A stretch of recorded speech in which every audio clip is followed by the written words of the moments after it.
Hello friends, I am Sikha here. Karwa Chauth is an important festival for all married women, and here I am to share the decoration of chhanni, which is an important ingredient of this festival. Women first see the moon through this chhanni and then see their husband's face and breaks the day-long fasting. The materials which we need are the steel chhanni or strainer, which should be a new one.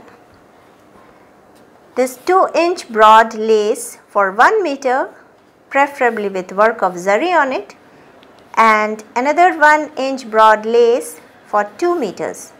These are called latkans or dangles. We need 2 of them and of course the glue gun. So here we start.